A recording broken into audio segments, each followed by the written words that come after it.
Semaine spéciale, l'invité à Dakar, consacré au 50e anniversaire de l'indépendance du Sénégal, avec Jean-Christophe Rufin, l'ambassadeur de France ici au Sénégal. Bonjour Jean-Christophe Rufin. Bonjour. 50 ans après, comment on pourrait qualifier les relations entre le Sénégal et la France aujourd'hui ? Elles sont fortes et je dirais qu'elles sont mûres, adultes. C'est-à-dire qu'on est passé par différents stades, des stades très fusionnels, je dirais, après l'indépendance, et puis progressivement une ouverture du Sénégal sur le monde, qui est aujourd'hui acquise. Le Sénégal a des partenaires dans le monde entier aujourd'hui, mais garde une relation forte avec la France qui, au fond, maintenant, est une relation parmi d'autres et pourtant reste la première. Quand on dit une relation parmi d'autres, évidemment, il y a l'Union européenne, il y a un certain nombre de partenaires nouveaux du Sénégal. Ça n'affaiblit pas la position de la France ici ? Non, pas du tout. Je pense que la présence d'autres partenaires, ça a été les Américains, les Chinois, les pays du Golfe, l'Iran, etc., au contraire, elle permet de comparer. Et elle permet de voir que l'action de la France est très diversifiée, que les liens avec nous sont beaucoup plus anciens, beaucoup plus forts. Et d'une certaine manière, je pense que c'est quelque chose qui nous permet de vivre d'une façon plus normale dans un pays comme le Sénégal, dans une relation, encore une fois, plus décomplexée, plus habituelle. Voilà. C'est-à-dire une autre forme de relation souhaitée par le président Sarkozy, de relation entre la France et l'Afrique. Oui. Et ça se ressent ? Elle n'est pas seulement souhaitée par le président Sarkozy, elle est souhaitée des deux côtés. Ce qui est manifeste, si vous voulez, c'est que la France survit très bien dans ce contexte de concurrence, si je puis dire, parce que nous avons l'habitude d'avoir une présence dans certains pays où nous ne sommes pas les seuls, et nous n'avons pas besoin d'être les seuls.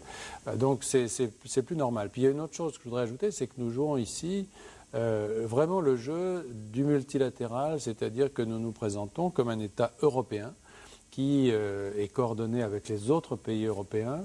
Nous sommes aussi membres de la communauté internationale, et à quel point, puisque nous en sommes, je dois dire, nous sommes les porte-parole aussi de l'Afrique, dans les enceintes internationales, avec le G20, avec notre rôle au FMI, etc. Et donc, voilà, je crois que la France est une porte ouverte sur le monde pour le Sénégal. Oui. Et les accords de défense, on en a beaucoup parlé, renégociés aujourd'hui. C'est une pomme de discorde, une difficulté ? Non, ce n'est pas une pomme de discorde, ça aussi c'est une évolution. C'est-à-dire qu'on a voulu, le président de la République a souhaité qu'au bout de 50 ans, on passe à une forme d'accord transparent. Plus d'accords secrets, plus d'accords imposés, ou en tout cas sans que la manifestation de la volonté de ceux qui nous reçoivent soit vraiment exprimée. Donc on a tout mis à plat. Et avec le Sénégal, évidemment, c'est particulièrement complexe dans la mesure où notre implantation ici est ancienne. Nous avons à l'heure actuelle 1200 militaires des trois armées, terre, air, mer. Et bien entendu, la mise au point de ces nouveaux accords demande un peu de temps. Mais je suis tout à fait confiant, à la fin de cette négociation, nous aurons une position plus stable ici, parce qu'elle sera une présence maintenue quelque part ? Bien certainement, oui. Mais nous nous orientons plus, à la demande du Sénégal d'ailleurs, vers une présence qui serait une présence de coopération, opérationnelle, mais de coopération. Alors qu'aujourd'hui, nous avons une présence qui finalement était un peu héritée du passé, mais un peu hybride finalement, des accords très locaux et une mission très continentale, puisque nous faisions de l'entraînement pour l'ensemble des pays d'Afrique de l'Ouest. Donc je crois que ce sera beaucoup plus clair. Oui, 25 000 Français, c'est une très forte communauté, ici, la plus grande d'Afrique de l'Ouest finalement, et évidemment une présence économique importante. Oui. Qu'est-ce que ressent cette communauté française ici ? Qu'est-ce qu'elle ressent en ce moment ? Non, je crois que la communauté française ici, elle est très vivante, parce que vous avez mentionné les 25 000 Français résidents, mais il y a aussi tous les touristes, tous les gens qui passent. La France reste quand même un pays, qui est très ouvert vers le Sénégal, notamment avec ses entreprises. Beaucoup d'entreprises françaises au Sénégal ou franco-sénégalaises. Donc, je pense que cette période a été comprise, cette affaire notamment de renégociation des accords de défense. Je pense que nous sommes employés à rassurer, en leur disant qu'il ne s'agissait pas d'un départ, il ne s'agissait pas d'un divorce, encore moins. Alors les gens sont toujours un petit peu inquiets. Je pense qu'ils seront rassurés quand ils verront exactement ce qui en sortira. Mais moi, je leur dis, je leur répète que les choses ne changeront pas. Oui, Jean-Christophe Rufin, il y a eu des situations un peu troubles autour du Sénégal. Évidemment, il y a la situation en Mauritanie qui a beaucoup bougé, la Guinée également. C'est-à-dire que cette ambassade ici vous intervenez sur ces situations politiques autour du Sénégal ? Nous sommes amenés à le faire parce que beaucoup beaucoup de mes collaborateurs qui sont en résidence à Dakar ont en fait compétence sur des pays voisins, donc sont en poste ici, mais rayonnent sur les pays de la zone. Par ailleurs, en ce qui concerne la Mauritanie, il y a eu une médiation sénégalaise à laquelle nous avons participé en tant que membre du groupe de contact. Donc nous étions directement impliqués dans l'affaire mauritanienne. Dans l'affaire de Guinée aussi, parce que les liens sont très étroits entre les deux pays. Vous savez qu'il y a beaucoup de Guinéens ici.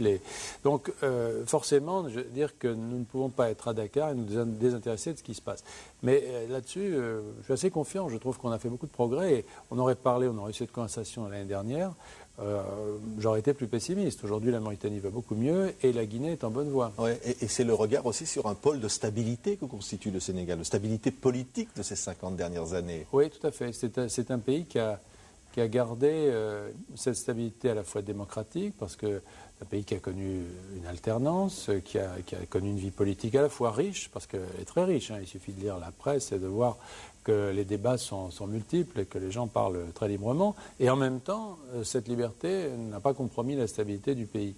Donc ça, c'est une grande richesse. Je pense que les Sénégalais sont depuis des siècles habitués à la pratique démocratique, à l'échange, au débat, à la controverse. Et c'est, je pense que ce qui rend la stabilité du Sénégal solide, c'est justement le fait qu'elle est ancrée dans un passé très ancien de démocratie. Oui. Alors, je le disais, vous êtes quand même académicien, toujours d'ailleurs, atypique en quelque sorte, un ambassadeur atypique pour le Sénégal. Oui, ça rend les rapports différents d'une certaine façon. Ah oui, ça les rend différents. Moi, je pense que c'était, si vous voulez, c'était une bonne chose. En tout cas, pour moi, ça a été une bonne expérience. C'est 3 ans maintenant. C'est presque 3 ans. Je pense que c'était le pays où il fallait justement faire cette ouverture, c'est-à-dire ouvrir le corps diplomatique à des personnes venues d'ailleurs et apportant une dimension de culture, une dimension d'ouverture. C'était au Sénégal qu'on pouvait le faire, parce que c'est au Sénégal que c'est apprécié. C'est un pays qui a un grand appétit pour la culture, pour la littérature. Et par conséquent, le fait d'avoir un ambassadeur de France qui ne soit pas tout à fait comme les autres, si je puis dire, ça a permis aux Sénégalais, je pense, de m'adopter. Oui, et on peut dire, en ami, entre la France et le Sénégal, ce qu'on pense, on peut se parler. Oui, on peut tout dire. Ouais. On peut tout dire, mais il y a une manière de le dire. Et il y a un moment pour le dire. Je crois que je suis connu dans ce pays maintenant pour avoir des options, des opinions, pour ne pas être passif, mais en même temps, je suis très respectueux de sa vie politique, de son indépendance, de sa souveraineté. Et il ne faut jamais oublier, quand on est l'ambassadeur de France ici, qu'on véhicule plus que soi-même, on véhicule tout un passé. Et donc, il faut être prudent et respectueux. Ouais, et on peut dire pour 50 ans que vous aimez ce pays, Jean-Christophe Rufin. C'est certain. Merci, monsieur l'ambassadeur, d'avoir été notre invité pour cette semaine spéciale, l'invité à Dakar, qu'on continuera demain, toujours ici avec nos amis de la RTS qui nous accueillent. Merci, à demain.